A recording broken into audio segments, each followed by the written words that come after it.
Hello, everyone. In this week's episode of FireDEV, my guest today is Kari Harder. Kari, how are you doing? I'm doing great. How are you? I'm good. I'm good. Enjoying the weather. It's a bit better now than it was last week, and better than it was yesterday. To be honest, how's the weather where you are? The sun is shining and it is beautiful, which is really Ah, nice. I'm in Vancouver here, so it's been raining a lot, but the weather today is absolutely beautiful. So I'm loving it. fantastic. So, Kerry, you're CEO of New Avenue AI and Automation Company. Do you want to talk a little bit about what your company does and its mission? Sure, yeah. So my company bridges the gap between AI and small businesses. So I work one on one with business owners, help them identify bottlenecks and areas of improvement, and then help implement AI infused marketing and automation solutions that alleviate those bottlenecks and seamlessly integrate with their existing systems. And the reason why that's our approach is that nobody I have found in the industry is really making that connection. And I feel like small business owners, they know AI is there, they're aware of it, but they have no idea how it can actually help them today in a practical way. So we're trying to come in and solve that problem for them. Okay, okay. And how long have you been, up and running? And where was you previously? Have you always run your own company, or what did you do before this? Yeah, good question. So, my company, it originally was founded as a marketing agency in 2021, and then we rebranded in 2023 to specialize in AI and automation solutions. But I've been a lifelong entrepreneur. If we go way back, I started my first business at when I was a teenager. I did wedding photography.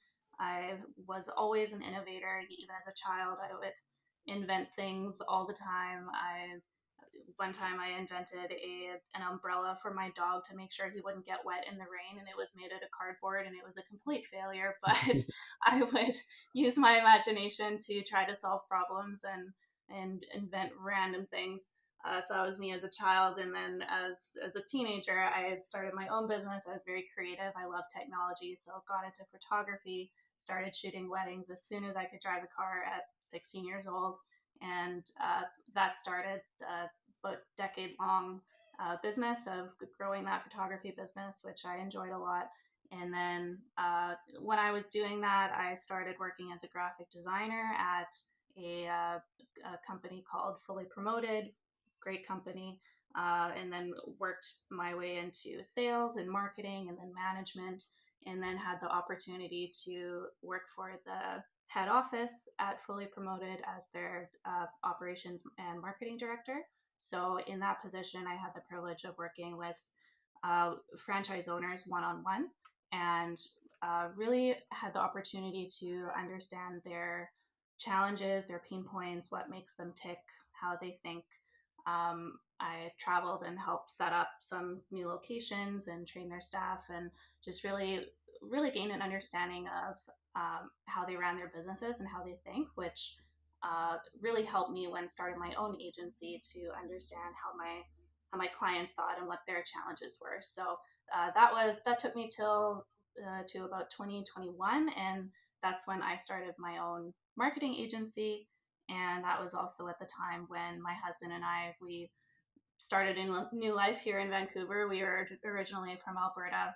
We sold everything we had and moved down here, started a new life, and that's when I started my own agency. He started his own company that I also did the marketing for.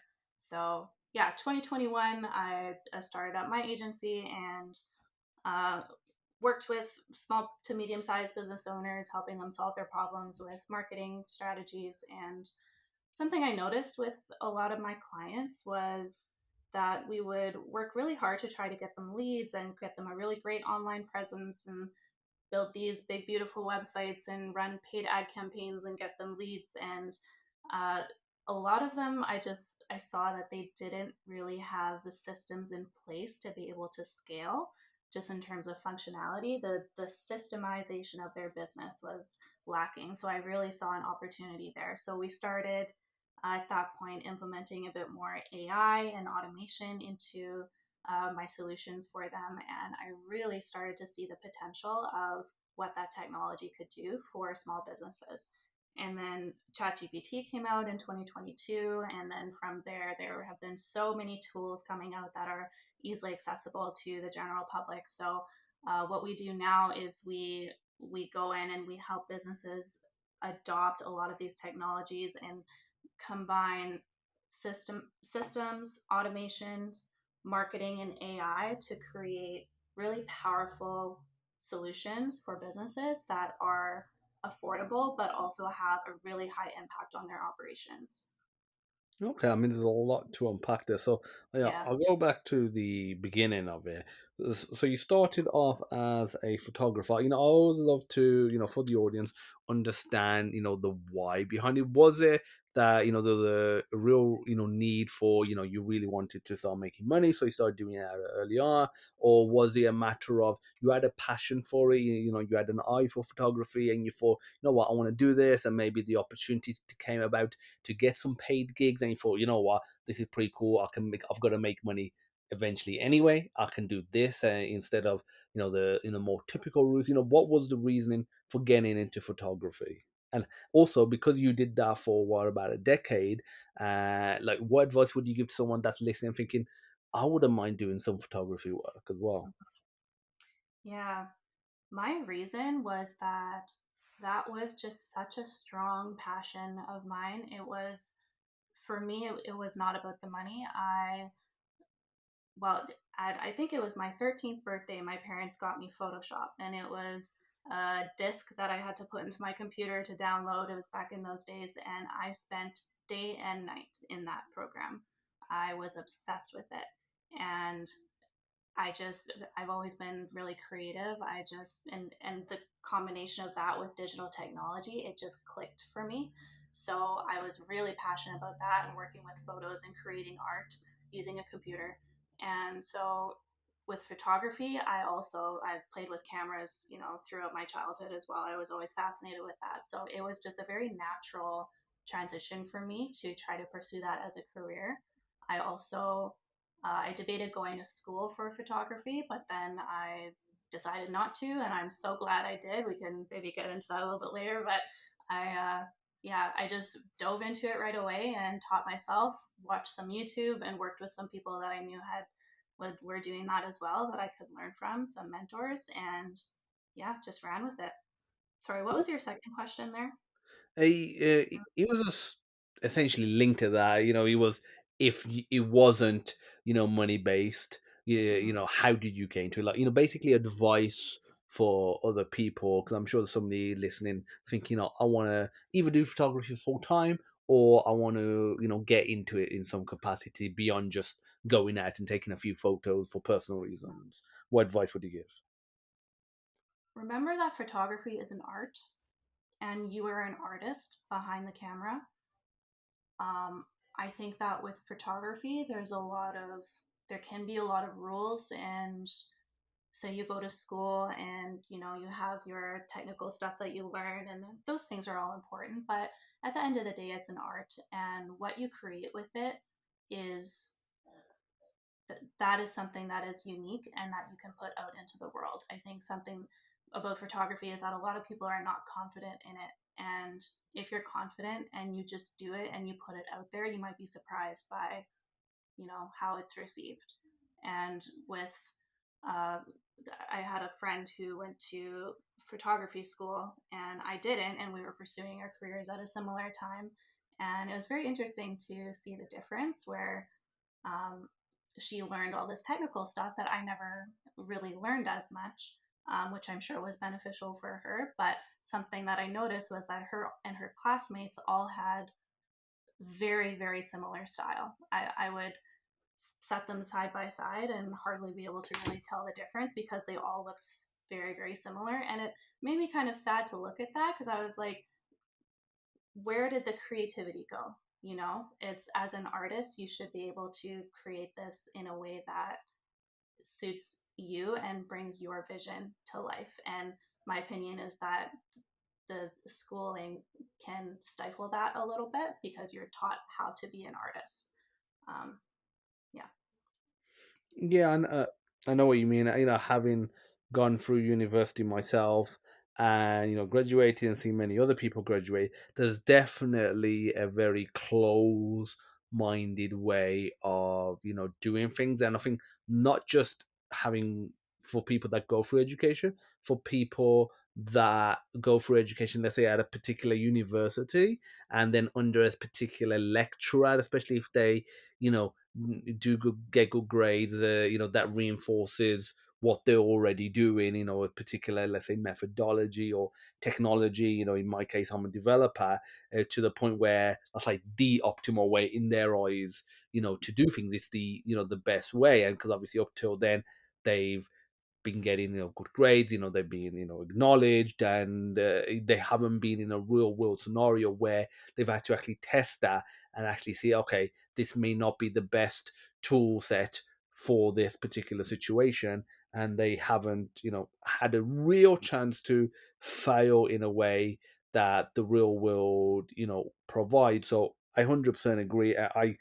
Even though, again, like I said, I've gone through education, past, did really well actually. But I can see where you're coming from, and the problems inherent in education, itself as well. Okay, so as a photographer, you then moved on to do marketing for Fully Promoted. So I'm guessing as a self-employed photographer, you had to do some marketing anyway, and you were saying that you learned some Adobe tools and other editing tools as well. What made you stop doing photography as your main job and then go into marketing for a company? What was the reason? Was it more money? Was it a matter of, okay, I like the marketing side, which I've inevitably learned now, and the opportunity came about and you want to leverage those skills? Hmm. So, first of all, I want to say that I'm not anti education. I think there's a lot of benefits to education. That's just my opinion around the whole, photography creative side of things. To answer your question, what made me stop doing photography? That was at the time when I had the opportunity to move onto the corporate team working for a head office. And given the demands of that role, I wanted to give it my all. And I am the kind of person, when I start something, I want to give 100% into it. And I was in a position where I wanted to go, one of two directions. Either I wanted to really take my photography business to new heights and go all in on that, or I wanted to go into this direction where this opportunity was taking me. So that was my reason. I just wanted to put all of my time and energy into that and do it to the best of my ability without too many distractions. Okay. And then you said after, fully promoted, you moved on to starting your own, marketing agency. I think that sort of transition is understandable. You had done your own thing as a photographer, then worked as, a marketing manager within a established company. And then you thought, okay, I'm going to take these skills, set up my own agency. What sort of marketing was you doing? What did you specialize in, and what were some of the lessons that you learned having your own agency? Again, what advice would you give to someone listening thinking, I want to set up some sort of agency, potentially a marketing agency? Yeah, so I guess backing up a little bit, before I started my agency, I actually didn't start it right away. My husband and I started a luxury wellness company. So he's a very gifted builder. He designs and builds his own saunas and cold plunge and wellness products. So I did the photography and website and social media and paid advertising and the whole shebang for that business in 2021 to try to get it off the ground. So that was my focus for a bit. And then it was after that that I took that same approach to apply to other small businesses. So that was my model for my marketing agency, was to help businesses. It was a full service marketing agency. So we would do websites, we would do social media, paid ads, SEO, whatever needs they had, we would focus on helping them with that. So basically, what the same kind of template that we did for my husband's company, I applied to my marketing agency, and then with advice, you ask for advice for people wanting to start that. I would say that you don't need to know everything. I think, especially with marketing, it can be a very broad term. You don't need to be an expert in every single area because you can delegate. Even if you're on your own, you can find contractors to help you until you can get to the place where you can hire and have employees. You just need to have a solid vision and you need to be able to execute it. Okay. And again, this is a question I'll get, a lot from people that want to do some either setting up their own agency or just doing a bit of freelance work. Is how do I go about getting clients? I think I would not take advantage of you being on the podcast, somebody Mm-hmm. who's done it. Like, how would you go about getting clients? And again, obviously, you kind of also touched on it. If you aren't, let's say, technical and you're making or want to make websites for people, how are you structuring that, organizing that to hire somebody? Are you using some website like Upwork or Fiverr? Are you outsourcing it to someone like India where it's cheaper? Like, what are you doing? Because again, you see a lot of people online on YouTube talking about I've got this agency, and this is how I'll make this amount of money, or do this, do this, do this. But there's not actual actionable steps, assuming that what they're saying is true and they're not, some scammers trying to sell a course, or they're not lying about it. It just all seems so broad and not realistic. Mm-hmm. So, with getting customers, the good thing about marketing is that that's something that everybody needs. So, I would start with who you know. That I was at a bit of a disadvantage because we had just moved to this area and literally didn't know a soul. So, that was a little bit of a struggle for a while, but that is definitely a good place to start, is start with who you know and start to get some referrals and recommendations from friends and family and past work colleagues. I would say because marketing is so broad, it's also extremely competitive. So coming up with a strong UVP, a strong way that you are differentiated from your competitors, whether it's by the type of ideal customer that you work with or the problem that you solve. I think casting too wide of a net early on is a mistake that a lot of people make with their agencies. So um, I would say a good strategy is to be more targeted in your approach and in your advertising. If you do, let's say, paid advertising, having a very specific offer for a very specific avatar, because if it's too broad, you're not going to get anything, right? Unless if you have a massive budget, which most people starting out don't. And then with scaling and hiring, so I have personally done quite a bit of work on Fiverr. There is, I feel like Fiverr has come a long way. It started out as having a smaller lower budget options, but now they have their whole premium section and the whole line of professionals, and you can find some really great quality work on there. There's Upwork, and there are also white label agencies that I haven't worked with myself, but I've looked into it. But they can do full service marketing solutions, and you just partner up with them, and they will do everything under your brand on your behalf. So it looks like you have a whole team, but you don't. It's really them doing it for you. And it's just under your own branding. So that's a really great way to scale fast as well. Okay, and when you set up these agencies, because obviously you had the marketing agency and now the more the AI automation agency, did you just self fund it? Did you raise funds? Would you say you need much money in general? To go about starting it again. That's just another part that I feel like people think about, like, how much do I need? I feel like some people you know don't appreciate that you need X amount, or they think you need more than you do. So, like, for at least for your situation, how was it? Yeah. I was completely self funded.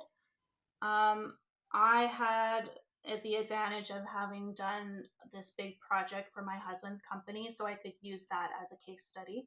So I had that to show as, proof of work, and uh, showing that, to new people, that it looks like I know what I'm doing. So especially if you are self-funded, I think that is something that you need to do, is try to get some reputability and credibility. Get a website that makes you look established, maybe more established than you are, but a great looking website can go a long way, and get some testimonials fast and some case studies. I think without that, if you don't have funding, it'll be really hard to grow. If you do have funding, then I mean, the world is your oyster. You can run paid ads. You can invest into getting a great website made, and you can grow really fast if you have money behind it. But if you're self funded, you have to get a little bit more creative. But I think that's where trying to establish a reputable uh, online presence, making that a first priority. I think that's a good strategy if you're self funded. Okay. And in your current agency, the New Avenue AI and Automation, how many people are there? Is it you, your husband? Have you hired other people? Do you have contractors? Do you outsource? What work do you specialize in internally? And then what do you decide that, okay, we can get this done better, maybe at a cheaper rate per hour if we, outsource it? And then also, how do you keep on top of that? Because it's one thing finding someone that you can outsource it to, assuming they're good. You've also, like, you are still, therefore you are managing communication, you are managing somebody else's, I guess, kind of schedule, and how do you handle that? And then when you have a client, do you tell them what's internal, what's outsourced, and do you ever get the situation where they ask you, and then how do you answer that question? I know there's a Mhm. lot there, but That's okay. Okay, so to answer your first question, how many people are on my team? Right now, it's just me. My vision is to build out a team with employees, but right now it is just me, and that works with the work that I do, because setting up AI and automations, these are a lot of tools that run themselves. So a lot of the work is in the initial conversations and in the setup. And then I do have some contractors that I work with. I have a few really great developers that I have, like, working on custom projects for me if I need something custom built. And then, yeah, so in the future, I am definitely looking on building out a team with employees and having a remote team. But for me, it's just myself. It's a lot. And yeah, but it's doable with the kind of work that I do. So, and you asked, how do I keep on top of it? Um, I feel like I'm fortunate that I'm quite an organized person, or I try to be. I try to be very structured with the way that I handle my processes. So with having a discovery call, and then a strategy call, and then a proposal, and then I close the sale, and by then I have everything outlined with what needs to be done, and then I can get that done within a couple of hours, get it all set up, and then get it running, and then from there it's just ongoing maintenance, whether it's every week I need to check on it, or sometimes every day I need to peek at it, make sure it's all running correctly. But this is technology that I'm using that can essentially run itself to some extent. So, like I said, a lot of the work is in the initial stages and the first conversations, and more in the sales aspect of things. And then with my clients, you asked, what do I tell them? I am very transparent. I'm not out to, make people think that things are different than the way they are. I have a few people that I'm quoting right now for fully custom developed AI projects, and I have been completely transparent with them. It's like, I have a few really great developers that I work with. These are contractors. They know that I don't have them, like, on my team, but for them it doesn't make the difference, because they just want the end result, right? And they know that the value that this is going to bring, and I don't think they really care. So, yeah, I don't know. Long term, I can see probably getting some people like that on my team, but right now, what I'm doing is working for me. So, okay, that sounds good. These projects, that you work on, how, what sort of size are we, looking at? Like, how long do they usually take? Are they like quick turnaround, few days, 1 week project? Can they potentially be 3, 6 months? Also, do you focus on one project at a time, or do you have multiple projects going on? And again, how do you handle that? What's the logistics of it? What sort of software do you use, Mhm. tools, even methodologies, or handling that, making sure you allocate time accordingly, because you have obligations, I'm sure, outside of the agency work, outside of work, to your husband, to any other Mhm. family, friends, house stuff, shopping, that sort of stuff. Again, I know a lot of people that are doing freelance work, doing contract work, doing their own thing. It's a balancing act, of where do I allocate the hours? It's not a matter of clocking in at 9, clocking out at 5, knowing that, okay, as long as I've done the hours, the Mhm. market's all right. I should be fine. There's always that. Should I do more? Should I do less? How do you, manage that? Mhm.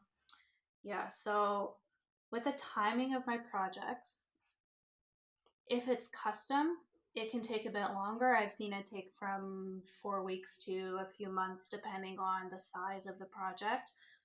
That is not what we specialize in, though. We specialize in creating systems for small businesses and using existing tools to create powerful solutions that solve business problems. So, for example, there's a uh, I had a client who was telling me that she was trying to uh, talk to all of her customers and other prospects, and she was doing a lot of networking and collecting a lot of business cards, and she didn't have a way to in a reasonable amount of time follow up with everybody. So then I used Zapier. So I use Zapier, I use Make, I use AppyPie, Microsoft Power Automate, all these tools out there that can connect existing tools.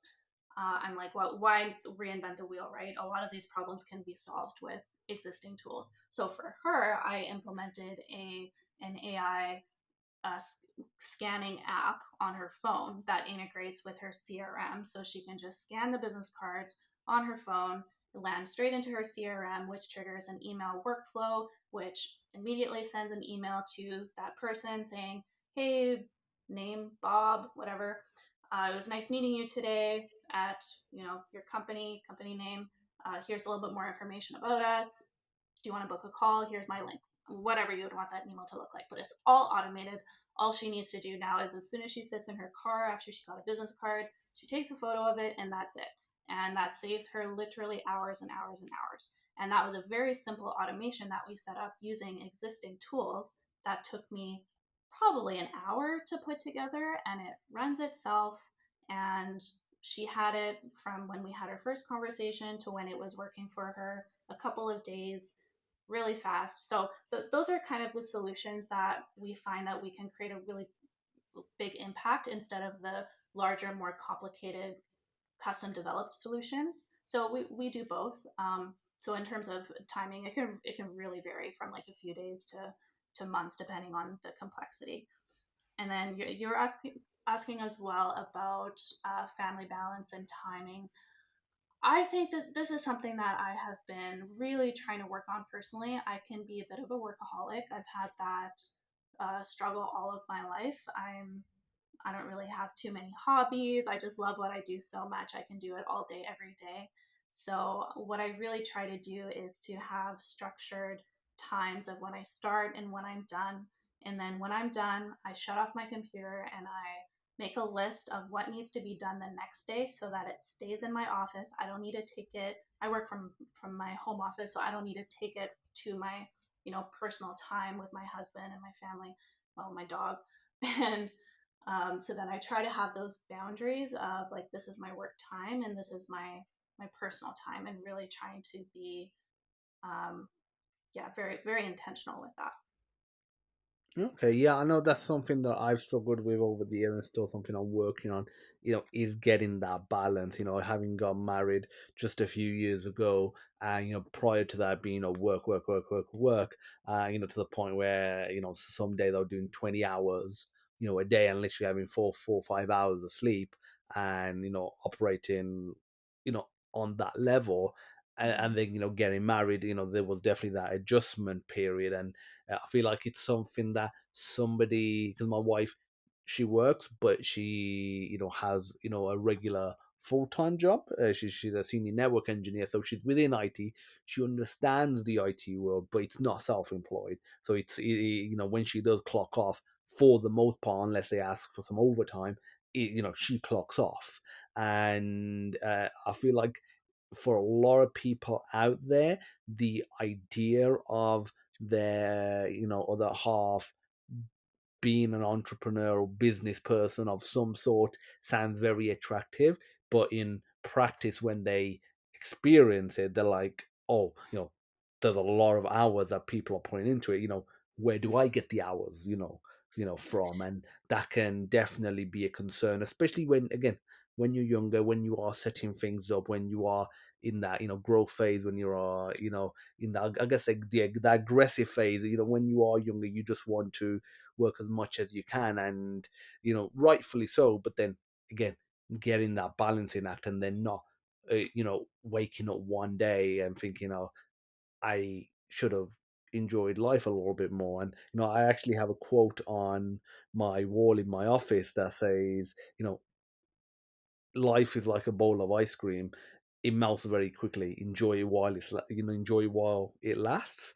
And a few Mhm. years ago, I would have been like, forget that. Work, work, work, work, work, work. But again, are you living to work, or are you working to live?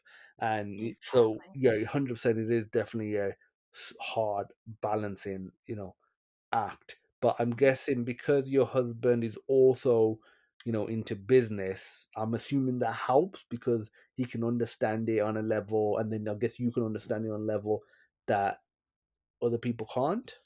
Hmm. Yeah, 100%. It definitely helps that we're both into it, so we're in the grind together. And when we intentionally take a break from our businesses, then we can do that together and really, try to be very intentional with that. But it's ironic because people will start their own businesses because they want freedom and they Yeah. want more time. It's so ironic because you're working 40 hours a week for somebody else and you're not happy with that. So you start your own business and then you end up working 80 hours a week. It's just, it's pretty ironic how that happens. But I think for myself and my husband, like we're in the grind, we're building our own businesses. And the reason why we're doing it is not for today, it's for our future selves, and it's for what we're building down the road and what our businesses will be in 5 years or 10 years down the road. And when you're working for somebody else, you don't have that, because the day you leave, you stop getting paid, and that's that. You have to move on. Versus if you're building your own business, you're building something that will hold value and that will, pay itself off in the long run. But the early days are tough for sure. These past few years of us both, starting up our businesses, it's a grind. It's tough for sure. Oh yeah, and back to your point of a lot of people here starting your own business, running your own business. I think it's about the freedom. That you're just gonna. I've heard it all before. Like, even going to starting a restaurant. I've heard people say, I'm just gonna start a restaurant. Or it's easy. You just hire people. And it's just like, assuming you have the money or access to the capital to do that, that won't work out. You've got to manage them. Like, what are you going to do when two people call in sick? Like, just with the restaurant example, what are you going to do when your supplier of your main ingredient says we can't supply it? And Mhm. they'll be like, well, why can't they supply? It's just like, that stuff happens. Like, it literally happened. I remember a few years back. I don't know. I don't know if it happened in Canada, but in the UK there was a chicken shortage of chickens. So there were videos of KFC employees. They were stupid enough to keep their KFC clothes on. I mean, if they had taken them off, this wouldn't have come on the news. But literally, KFC, managers weren't getting enough chicken deliveries. Like, this is a big organization. This is not just some local chicken shop where you think, okay, they don't have the contacts. KFC can have the contacts if need be. If they're struggling, and they were literally sending employees to like the local supermarkets and getting chicken, and obviously they're not going to get a kilo or two. They was getting literally everything they could get their hands on, in desperation. And then obviously, people started making videos. Obviously, it was obvious because they had KFC clothes on, and what do you as like a business owner do? And this is in any scenario. What do you Mhm. do when your client says they're going to pay, then they don't pay, and then they stop answering your calls, and they're on the other side of the world? Like, what do you do in that scenario?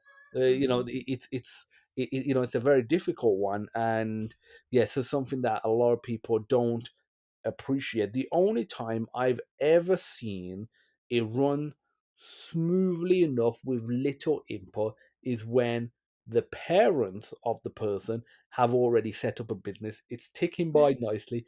Basically, there's employees and managers they're the ones really running it, but he gets handed over to the kids. They're not stupid that they burn it into the ground, but they just go in the office and they just keep business hour, keep you know normal business hours, and then they can come back with family. Like, that's the only time I've ever seen it. And the reality is, most people go into business aren't in that situation. They're going from zero. So if Yeah. that's not your situation, then yeah, it will be a lot of work. And that point that I made about clients not paying, has that ever happened to you, and how do you handle it?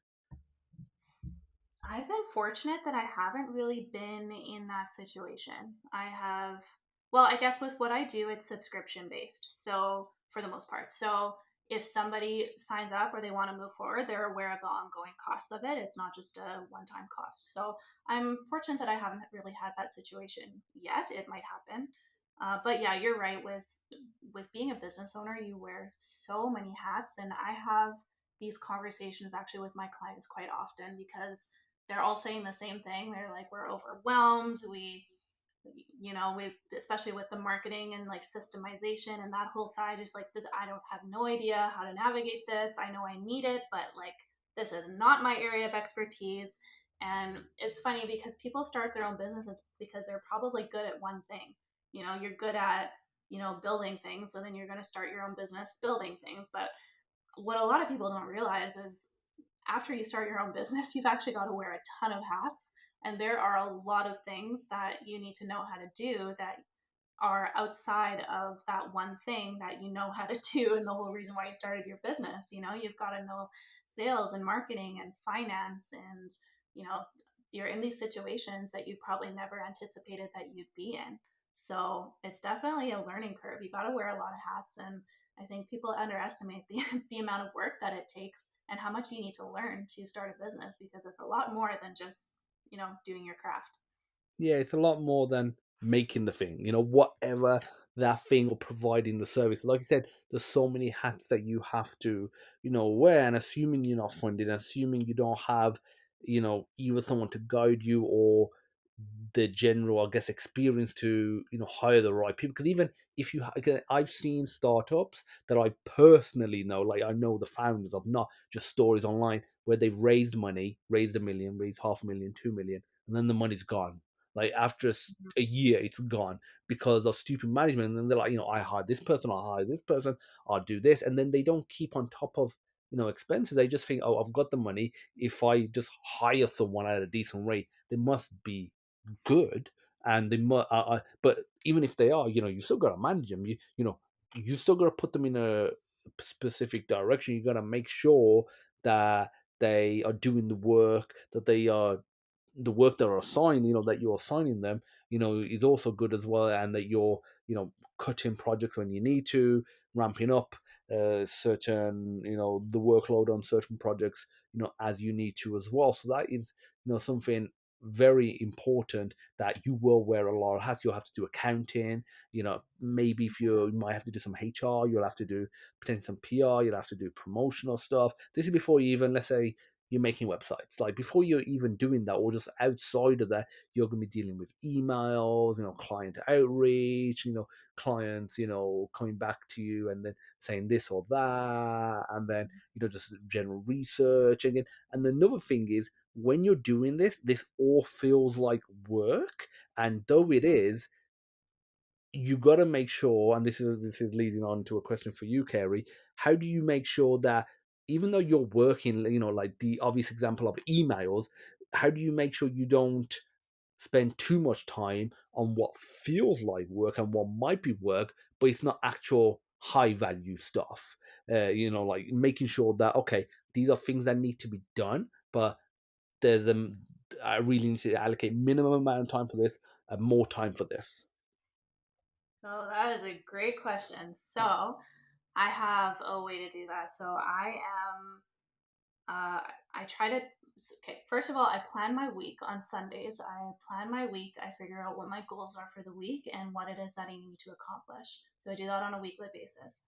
And then on a daily basis, I write out my tasks of what I want to accomplish that day. And I don't write out a task without writing out the result that it will bring me.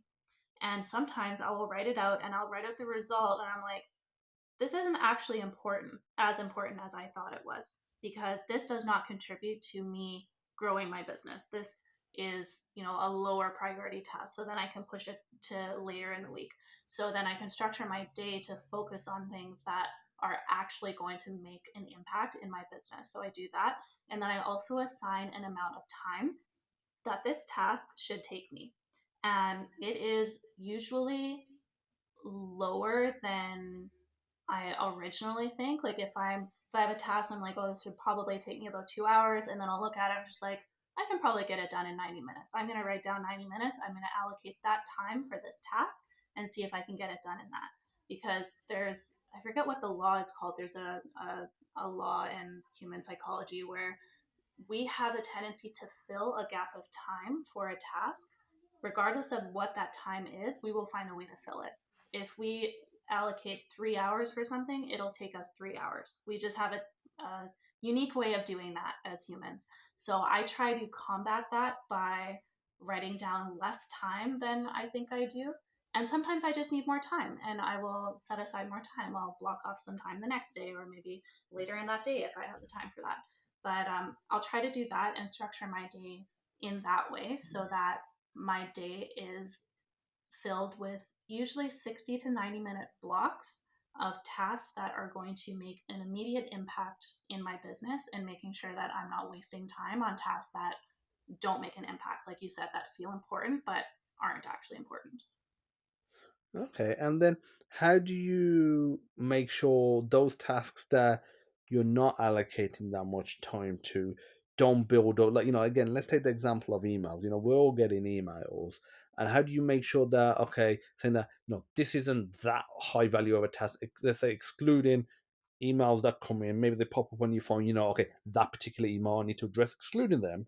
Let's say if there's hundreds of emails that you're getting on a daily basis, versus, making sure they don't just pile up and you're doing what is in air quotes high value tasks, but then you have this build up of emails of one, you might be missing something in there, and two, it's still something that needs to get addressed. Like, how do you make sure you don't have a huge backlog in some area that may not be high value, but it can be potentially disruptive if you're not keeping on top of it? Do you have some way of checking in at the end of the week on, let's say, a particular area like email, or maybe outreach to certain clients that is, again, not considered high value, but make sure it doesn't get overwhelming and just backlogged, and that you keep on top of it? Mm-hmm. So I will, at the beginning of the day, any task that takes less than 5 minutes, I'll do it right away, regardless of the importance. If it takes a very small amount of time, there's no reason why I shouldn't just do that right away. So that's a way for me to make sure that things get done. Even if they're not that important, they will still get done and it doesn't disrupt my day. So I do that. And then also at the end of the week, so on Sundays when I structure my week, I look at my tasks from the past week and I do look at my backlog. So I label them as backlog if they're not super important, but they should probably be done eventually. I will look at that on a weekly basis and make sure that nothing gets, doesn't just sit for weeks and weeks on end and isn't addressed. So if I can see that it's been in the backlog for a week, then I'll just push it into, the next day's tasks and make sure that it gets done the next day. So to make sure that it hasn't, it's not just sitting there for weeks on end. Okay. There's a couple of things I want to unpack there. So first of all, going to that, I quite like that technique of Mm-hmm. going looking at it first thing and saying, what are the tasks? You said 5 minutes, but I'm guessing if it's 6 minutes, you'll still do it. What are the tasks that you look at it and you think this is a quick, easy task. I'm not going to be wasting much time to it. Because whereas some tasks, once you've done them a few times, you know that it might be 10 minutes, it might roll into an hour, depending on the complex, what might be involved. But some things you're looking and be like, okay, it needs to be ticked off, but I'll get it done. But it's easy at the end of the day to say, I won't do it because I can easily do it. So, again, it adds up. So how much time are you allocating towards that? An hour, 2 hours, all the time to get all of those low value tasks done. And then also linked to that, what are your working hours? Like, are you strictly 9 to 5? Are you waking up a little earlier? How are you trying to, do it before, sunrise of, all those tasks so you're, ahead of the day. So how are you managing that? Hmm. So with my time, I've been getting up consistently at 6:30. I start working between 7 and 7:30. I do have that a bit flexible depending on how much sleep I've gotten, because my sleep is very important. If I haven't gotten enough sleep, it really affects my day. So it can start, a little bit later or earlier depending on that, but it's usually about 6:30. I start about 7:30, and then I usually spend about 30 to 60 minutes doing those 5-minute tasks, doing my emails, uh, planning out my day, any kind of like beginning of the day stuff I need to do. I do that in that time, and I take as long as I need for it, 30 to 60 minutes. Every day is kind of a little bit different. And then I will structure my 60 to 90-minute tasks throughout the day. And then I do a workout in the middle of the day, usually mid morning. I will go to the gym, and that will also be my learning time. I really try to have at least an hour of education every day. So I will be either listening to a podcast or have a YouTube video or something like that with my earbuds in, and I'll be at the gym and use that as an opportunity to learn. I'm all about stacking habits. So if you can, stack things, then you're more likely to do it. I'm not going to just sit and watch YouTube videos for an hour. I would get bored. So if I do it while I'm working out, then I'm much more likely to, first of all, remember it and then actually do it. So I do that probably about mid morning usually, and then I come home for lunch, walk my dog, and then I really try to focus in the afternoon, get a good probably 5 hours of work in, 5 to 6 hours. I usually work until about 5 or 6, and then spend some time with my husband. I love to cook, so I'll cook dinner. And then my husband and I will spend an hour or two in the evening, or sometimes I'll get another hour or two of work in the evening as well, depending on what's urgent. So that's what that looks like for the most part. Okay, fair enough. I really appreciate, obviously all of these, all the advice that you've given, today, Kari. I think it's been really useful for a lot of, the listeners out there. And I feel like they're going to, take away a lot from, this episode. I know I personally did as well. I'm gonna, have to cut this episode a little, short. Kari, something's, popped up, but I would love to get you on for a part two, and we can continue this conversation. So again, Kari, I want to thank you for coming on, and I want to thank everyone for listening as well. Sure, sounds good. Thank you so much. Thank you for coming on, Kari, and thank you everyone. I'll see you all in next week's episode of FireDEV. Bye bye.